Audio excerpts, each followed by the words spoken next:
रख दे सीते में कहा हड्डियां सिर तो लंगन फलाई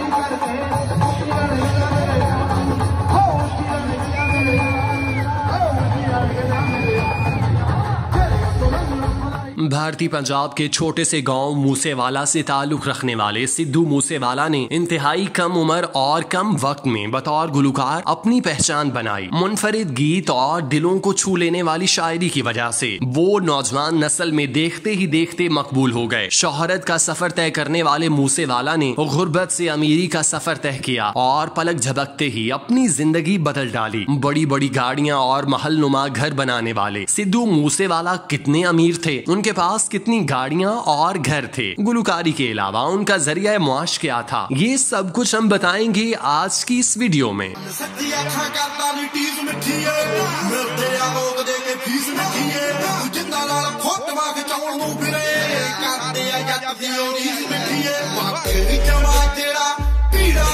शुभदीक सिंह सिद्धू जो अपने स्टेज के नाम सिद्धू मूसेवाला के नाम से मशहूर हुए, अपने करियर के आगाज में बुनियादी तौर पर पंजाबी सेक्टर में अपने गानों की वजह से पहचाने जाते थे, लेकिन उन्होंने हालिया बरसों में कुछ मारूफ मौसीकारों में पहचान हासिल की थी। सिद्धू मूसेवाला एक कसीर बासलाहियत फर्द, पंजाबी मौसीकी और फिल्मों में गुलकार, मुसन्निफ और अदाकार थे। सिद्धू मूसेवाला ने अच्छी तालीम से फायदा उठाया। वो इलेक्ट्रिकल इंजीनियर थे जो मूसेवाला पंजाब में पैदा हुए। 2016 में उन्होंने लुधियाना की गुरु नानक देव इंजीनियरिंग कॉलेज से इंजीनियरिंग में बैचलर डिग्री के साथ ग्रेजुएशन किया। सिद्धू हमेशा एक परफॉर्मर थे। सिद्धू ने हिंदुस्तान में बैचलर की डिग्री हासिल करने के बाद अपनी तालीम को आगे बढ़ाने के लिए कनाडा का सफर किया। फिर उन्होंने अपना पहला एल्बम जी वैगन शाया किया, जब वो अपने पेशे और मौसीकी पर पूरी तरह पुरएतमाद थे। सिद्धू मूसेवाला ने अपना म्यूजिकल करियर का आगाज बतौर गीत निगार किया। गाना लाइसेंस पहला था जिसमें उनके अल्फाज शामिल थे। साथ ही गुलकार निंजा ने उनका गाना पेश किया। ये उनकी गीत निगारी के करियर का आगाज था, जिसके बाद उन्होंने मुड़कर नहीं देखा। गरीब इलाके से ताल्लुक रखने वाले सिद्धू मूसेवाला ने निहायत कम वक्त और कम उम्र में मकबूलियत की उन बुलंदियों को छुआ जिस पर बड़े बड़े गुलकार ना पहुंच सके। पंजाबी गुलकारी को नई नहज पर पहुंचाने की वजह से सिद्धू मूसेवाला को दुनिया भर में पहचान मिली। पंजाबी बोलने और समझने वाले उन्हें दिलो जान से चाहने लगे। सिद्धू मूसेवाला के हिस्से में शोहरत तो खूब आई, ताहम उन्होंने दौलत भी बेशुमार कमाई। पलक झपकते ही उनकी जिंदगी गुर्बत की लकीर से एलीट क्लास पर पहुंच गई। सिद्धू मूसेवाला की दौलत की कुल मालियत $12 मिलियन थी। सिद्धू मूसेवाला की महाना आमदनी $1.3 मिलियन से ज्यादा थी। वो लाइव कंसर्ट, स्पॉन्सरशिप और अपने यूट्यूब चैनल के जरिए भी पैसे कमाते थे। उनकी आमदनी का बड़ा जरिया पंजाबी गानों से था। आमदनी का सबसे बड़ा जरिया कनाडा, अमेरिका और ऑस्ट्रेलिया जैसे ममालिक में गैर मुल्की कंसर्ट से है। कंसर्ट से उनकी खालिस आमदनी $2 लाख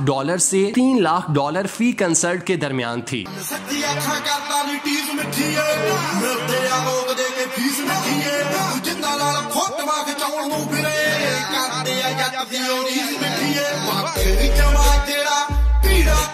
यूट्यूब से 1 मिलियन व्यूज की औसत आमदनी तकरीबन $700 से 1000 है। सिद्धू मूसेवाला की वीडियोस पर औसत व्यू 100 मिलियन है, इसीलिए उनके यूट्यूब चैनल से आमदनी $7000 से 10,000 तक रही और उनमें कमी होने की बजाय इजाफा रिकॉर्ड किया गया। हैरत अंगेज तौर पर 27 साल की उम्र में सिद्धू मूसेवाला की मजमूई मालियत $10 लाख से $15 लाख पाकिस्तानी 7 से 10 करोड़ रुपए सालाना आमदनी थी, जिसमें तेजी से इजाफा हो रहा था। जराये के मुताबिक नाइट क्लब शो के 6 से 8 लाख और भारत में लाइव शो के 15 से 20 लाख के चार्जेस थे। 2020 में सिद्धू मूसेवाला सबसे ज्यादा मुआवजा लेने वाले गुलकारों में से एक थे। उन्होंने फिल्मों में गीत रिकॉर्ड कराने के लिए 6 से 8 लाख रुपए मुआवजा तलब किया। उन्होंने कई एक फिल्मों में भी काम किया जिसके एवज लाखों रुपए लिए। इसके अलावा सिद्धू मूसेवाला ने कई फ्रेंचाइज भी खरीदी हुई थी। उन्होंने कई कारोबार भी शुरू कर रखे थे जिसकी वजह से वो पैसों में खेल रहे थे। उन्होंने पैसा जमा करने के बजाय इन्वेस्ट करने में लगाया और पैसे से पैसा बनाया। सिद्धू मूसेवाला को छोटी उम्र से महंगी गाड़ियों का शौक था। जब उन्होंने पैसे कमाने शुरू किए तो अपना शौक पूरा करने के लिए उन्होंने एक से बढ़कर एक स्पोर्ट्स कार खरीदी और उसे अपने गैराज की जीनत बनाया। उन्होंने अपनी पहली स्पोर्ट्स कार मस्टैंग GT खरीदी। हिंदुस्तान में इस गाड़ी का नया मॉडल मौजूद नहीं, लिहाजा सिद्धू वाहिद गुलकार हैं जो इस मॉडल के मालिक थे। मस्टैंग का ये GT वर्जन भारत में 74.61 लाख की इब्तदाई कीमत के साथ आता है। अक्सर वो बेशतर इसी गाड़ी में घूमते और तस्वीरें अपलोड करते रहते। रेंज रोवर स्पोर्ट सिद्धू के गैराज में हैरत अंगेज खसूसियात के साथ दूसरी हैरत अंगेज गाड़ी है। मूसेवाला के पास स्पोर्ट्स का पिछला मॉडल भी मौजूद है जो फिलहाल बंद कर दिया गया, लेकिन फिर भी हिंदुस्तान में इसकी हैरत अंगेज मार्केट और मांग है। ये रेंज रोवर 91.23 लाख की ताजा तरीन कीमत के साथ है। सिद्धू की कार के मजमूए में एक और रेंज रोवर स्पोर्ट्स HSE है। ये लैंड रेंज रोवर स्पोर्ट्स का सबसे ऊपर वाला वर्जन है। बिल्कुल नए रेंज रोवर स्पोर्ट्स HSE की मौजूदा कीमत तकरीबन 1.22 करोड़ एक्स शोरूम है। टोयोटा फॉर्च्यूनर हिंदुस्तानी ऑटोमोटिव मार्केट में एक और खूबसूरत और कामयाब SUV है। सिद्धू तवील अरसे से इस हैरत अंगेज गाड़ी के मालिक थे और उसे कई बार अपने शहर में चलाते रहे। फॉर्च्यूनर 37.58 लाख एक्स शोरूम की आला कीमत के साथ आती है। सिद्धू मूसेवाला ने इस गाड़ी को बुलेट प्रूफ बनाया हुआ था और वो उसे अपनी सिक्योरिटी के लिए इस्तेमाल करते थे। मूसेवाला के गैराज में एक और खूबसूरत SUV महिंद्रा स्कॉर्पियो। सिद्धू को कई बार इस गाड़ी का इस्तेमाल करते देखा गया। कभी वो गाड़ी चला रहे हैं और कभी उनकी सिक्योरिटी का इस्तेमाल करती है। यही वो बदकिस्मत गाड़ी है जिसमें मूसेवाला पर कातिलाना हमला हुआ और वो जान भाग हुए। महिंद्रा स्कॉर्पियो हिंदुस्तानी मार्केट में सबसे कामयाब SUV है। ये खूबसूरत SUV 17.47 लाख एक्स शोरूम की आला कीमत के साथ आती है। सिद्धू मूसेवाला ने शोहरत हासिल करने के बावजूद अपना आबाई इलाका नहीं छोड़ा। उन्होंने मेन रोड पर आलीशान बंगला तामीर कराया जो फन तामीर का शाहकार नमूना था। इस घर पर उन्होंने करोड़ों लगाए जिसकी वजह से इसे मुकम्मल होने में 2 साल का अरसा लगा। सिद्धू मूसेवाला ने इस घर में हर तरह की सहूलत को यकीनी बनाया। छोटे से घर में आंख खोलने वाले सिद्धू मूसेवाला अपने आबाई इलाके के अलावा कनाडा के शहर में भी बड़ा घर ले रखा है जहां वो गानों की अक्सबंदी के दौरान कयाम करते थे। उनका ये घर भी इंतहाई शाहाना अंदाज पर बना हुआ था और देखने से ताल्लुक रखता था। इसके अलावा सिद्धू मूसेवाला ने कई शहरों में फ्लैट और